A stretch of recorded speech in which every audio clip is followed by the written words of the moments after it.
Hi everyone, my name is Maddie, welcome back to my channel and welcome to my May wrap-up. So somehow it is June and we are getting on for being halfway through the year, somehow, but that does mean it's time to wrap up my May reading. May was not it as a reading month at all. It started pretty strong. I finished a couple of books in the first few days and then I basically didn't read for 2.5 weeks other than like maybe a tiny bit.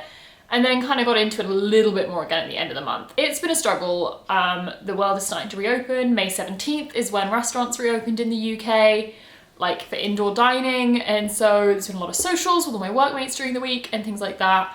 So reading's kind of taken a back seat. It's a bit of a shame. I wish I was reading more, though overall when I tot up how many books I read this month, it actually wasn't too bad.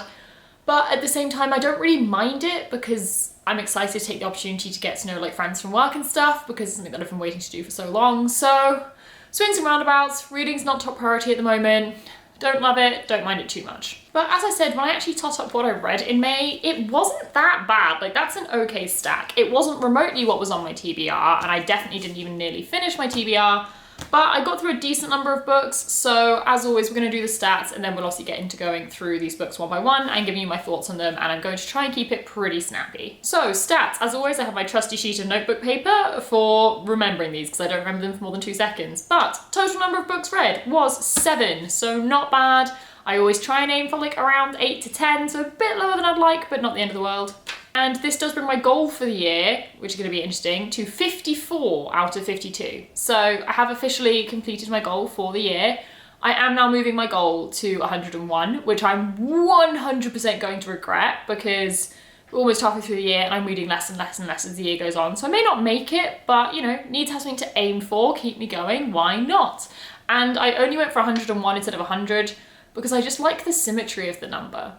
I just really love the number 101, so we're going with that as my goal. In terms of number of pages read, it was 2,602, which worked out as 84 pages a day. So again, less than my unofficial goal of 100 a day, but not the end of the world. And an average book length of 372, which is much longer than average because I only had one really short book this month in terms of Saga. So generally much chunkier books, which I like. I like my reading average page length being 350 to 400 because that actually feels like the average length of book I read. It's just drawn down by a couple of graphic novels here and there, which always moves the average way lower, but I'm pretty happy with that. In terms of the actual like kinds of books I was reading, first off, as always with intended audience, I read 4 books aimed for adults and 3 aimed for YA, though a lot of them have crossover appeal, so even that's a little bit like in between. For genre, I did read 3 fantasy books, 2 contemporary books, and 2 dystopians, so decent variety there, pretty happy with that. And as always, in like the top 3 genres I tend to read. And in terms of star rating, I did pretty well. I had 3 5 stars, though all 3 of those were rereads of favourite books, and then I had 4 4 stars, so can't really complain about that. Okay, and with that, we are going to start running through the books I read, as always in the order that I read them. So starting with Strange the Dreamer by Laini Taylor, which is really reflective and messing with my lighting. But yes, Strange Dream by Laini Taylor. This was obviously a 5-star read. This was a reread for me. I was reading it for Strange Along, which has just finished, as you will see later in this wrap up. I do also have Muse of Nightmares. And yeah, I loved this. I loved this even more than the first time I read it. The lyrical writing and the metaphor and all of that was just gorgeous. And as I've mentioned in a few videos, because I'm now more familiar with adult fantasy than I was than when I first read it, because I first read this probably 6 months into getting back into reading when I wasn't really reading much adult fantasy at all, if at all. And so I found it really intimidating back then, but this time it was just beautiful and all I cared about was getting through it and enjoying it and just having the best time reading it. So it was really cool to read it without that kind of, not negative, because it wasn't negative the first time, it was one of my favourite books as soon as I read it, but without that extra kind of stress on top of it, it was just all the good things. So that was kind of great. I loved this so much. You can see how many tabs I put in it because I loved it so much. And if you do want to see more thoughts on this, there is also the Strange Along live show you can go and watch. Both the Strange and Muse ones will be in the playlist. I'll link up there so you can go see even more depth thoughts. But I love this. The characters are my favourite thing ever. Laszlo and Sarai and their relationship is the most gorgeous thing I've ever read in my life. Thyone is great. Though we'll get into that more and talk about Muse. It was just fantastic. Very quick plot overview. This follows Laszlo Strange, who is an orphan. He doesn't really know where he's come from, and he works in the Great Library of Zosma as a sort of librarian, helper person. And basically, he has always dreamed of the city called Weep. It's not its true name, but it's the name everyone knows it by because its real name was taken from everyone. And he has always dreamed of it. He's always wanted to go there, but never had the opportunity. That's not a thing, but he spent his life researching it. And all of a sudden, an opportunity arises and everything kind of kicks off from there. It's beautiful, it's magical, I love it so much. But as I said, it's a reread, so I knew I was going to love it. The next book I read was an e-arc, so I don't have a copy of it, and that is If This Gets Out by Cale Dietrich and Sophie Gonzalez. This is a super fun YA contemporary. I had so much fun reading this. I picked it up right at the beginning of the month and just couldn't put it down and binged through it in like 2 days. And I'm so glad I did because I really loved it. And I did give this like a 4-star, I think. I don't think it quite hit 5 for me. YA contemporaries extremely rarely do, so that's not surprising. But a quick overview of what this is about. This follows a boy band who basically have come together and are being really successful, very, you know, One Direction-esque. And one of them is openly gay but isn't allowed to come out due to the fact of being in this boy band and having to like appeal to teenage girls and all of this. And he wants to be out, but his management won't let him. And then a relationship forms between 2 of the boys, and it's this whole question of should they be allowed to be out because like, marketing and their preferences versus their relationship versus their management. It is just fantastic. It was so complex, it was so interesting. I had a thoroughly brilliant time reading it. There are a lot of very, very cute moments. There are a lot of really hard-hitting moments. It deals with drug abuse and alcohol abuse. It deals with kind of just the stress you can be put under in an environment like this and the stress of your perception to other people versus your perception of yourself, and so many things. Wonderfully done, a fantastic cast of characters. I was gonna say really gorgeous writing. It wasn't particularly notable writing, but it clearly painted its picture extremely well because I was absolutely engrossed the whole way through. So just an overall fantastic read. I would highly recommend it. It comes out, I think, in quite a few months, so apologies for the early recommendation, but you can go get those pre-orders in. And it's really, really good. I really, really loved it. I loved the boy band vibe as well. As someone who follows K-pop quite closely, and especially boy groups in K-pop, it was interesting to see the parallels. People always talk about how, you know, like incredibly hard their work's in K-pop and how they get no control over their own lives. And I'm in no way saying that's not the case in a lot of situations.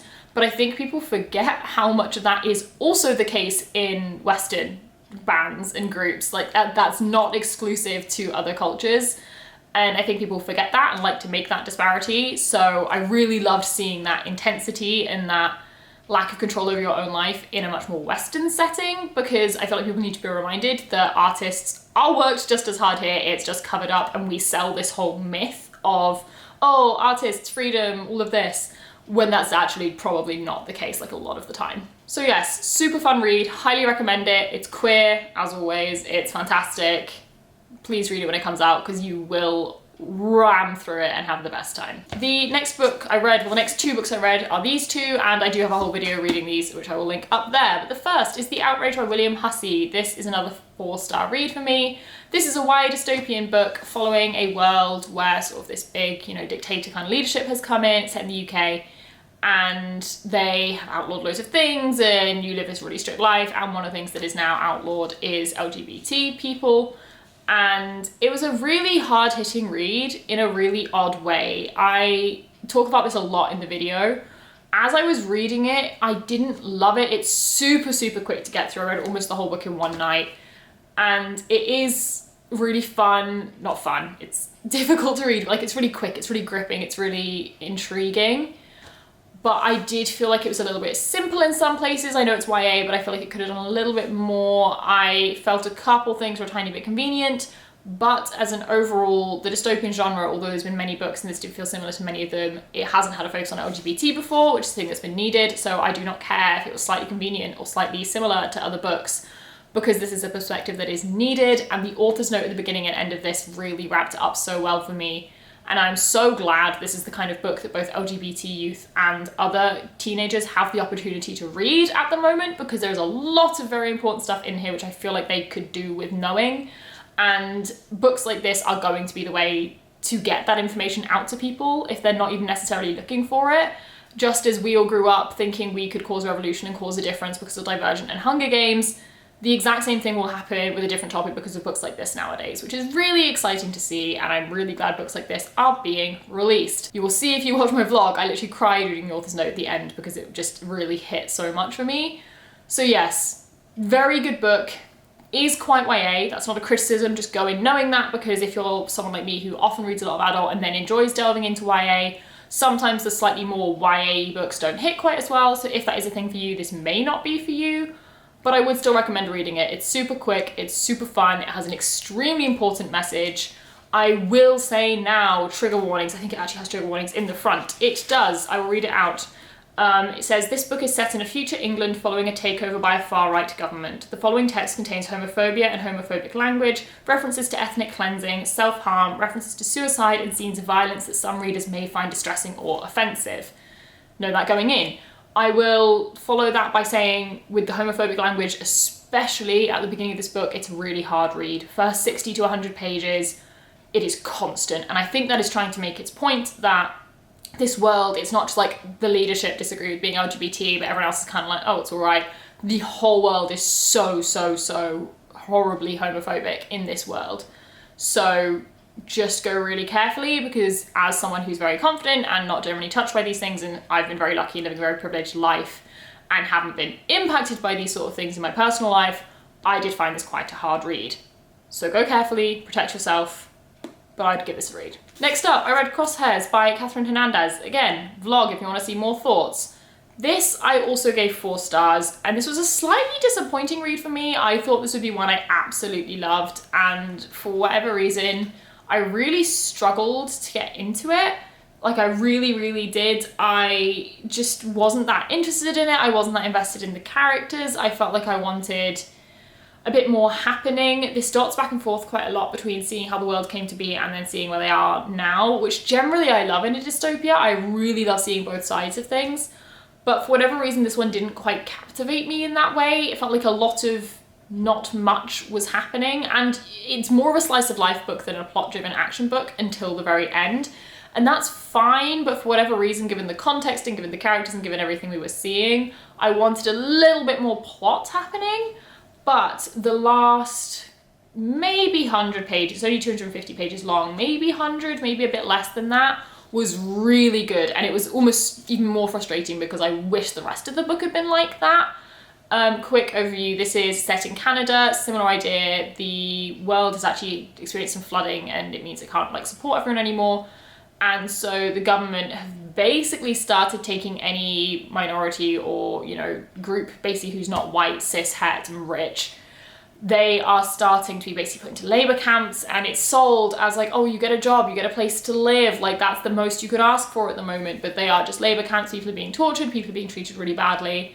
It's obviously a thoroughly awful situation, and yeah, it's following a group of people from different backgrounds for different reasons who are trying to survive this and escape it, etc. And it was really good. It was a really interesting concept. I found it a little bit too slow to start off with, and it took me quite a while to get into, as in over half the book, which is always a bit of a shame, especially in such a short one. But I would still recommend it. It had a really strong ending and a lot of very important messages. This doesn't have a list of trigger warnings, but so many trigger warnings. It is really doesn't hold back. There's lots of violence, homophobia, racism, all sorts. Go carefully. Next up, I read Saga Volume 8. I feel like I don't have much to say about Saga anymore because I review it in every wrap-up because I've been reading the volumes gradually. But Saga Volume 8, the penultimate volume that is out at the moment, this is another 4-star for me. Every single volume has been 4 stars for me so far. I am really enjoying it. I really am. It's such a good series. I feel like it's got to the point where I give a synopsis and I feel like the synopsis doesn't even fit anymore because it's gone so far past what the synopsis for the first one of these is, but I'll give it anyway. This follows a man and a woman from opposing like planets, different races, different species, and they fall in love, get married, have a child, but their species are at war with each other, so that doesn't go down well, and they're basically being chased by both of their sides, and they're considered like, you know, betrayal and outlawed and outcast, all of this. It's really interesting. It is graphic in every way, violence, sex, everything. It's also cute as hell at many times. It's just really good. I can't say anything more than that because this is volume 8. It's really good, please go read it. If you want an adult sci-fi graphic novel series, you will like this a lot. There's a reason everyone reads it and enjoys it. Next up, I did reread Heartstopper Volume 3. I had Heartstopper Volume 4 arrive with me right at the end of May, and I was like, right, before I read that in June, which I have now done, I need to reread Volume 3 to kind of remember where exactly we're up to in the story, and each volume of this takes me maybe 40 minutes to read, if that, maybe half an hour. So I was pretty confident I could just reread this really quickly before Volume 4, and I did, and I was so glad I did. I forgot how bloody adorable these books are. I am obsessed with them. Quick overview, Heartstopper does follow Nick and Charlie, who go to school together, and they meet, and Charlie is openly out as gay, and Nick and Charlie very much start falling for each other, and it's Nick's journey of discovery of him being bi, and them getting together and working out, coming out, and I like that it follows not younger teens, they're getting older as the series goes on, but I think they're 15 and 16 respectively at the beginning of this book. Or not this one, the series, which is really good to see because I feel like so much YA starts focusing, especially LGBT YA, starts focusing on like the 18-year-old side of things. And seeing a UK school with 15, 16-year-olds and like that life is A, extremely nostalgic for me, and B, really exciting to see, and I think a thing a lot of people need to see. So, fab, super cute, so queer in so many ways, it's adorable, the art style is my favourite thing ever. We love it. Please go read Heartstopper by Alice Oseman. And then the final book I read right at the end of the month is Muse of Nightmares. I've got my Crown and Fable bookmark in it. Just a moment to appreciate the beauty of this bookmark though. I will link the Etsy shop for this below. It's a metal mark and it's stunning and it's my favourite thing ever. So Crown and Fable metal marks if you want any. Quick brand job there. Anyway, Muse of Nightmares. God, I love this book. This, again, was a reread. It was a 5-star because it's one of my favourite books ever. I was nervous to read this, I'm not gonna lie, because I loved my reread of Strange, and the reason I love Strange so much is it's so lyrical, and I remember this being much less lyrical, much less about the writing, much more action-driven, character-driven, plot-driven, all of that, which made me scared because I remembered why I loved Strange so much and I was worried this wouldn't do the same thing for me.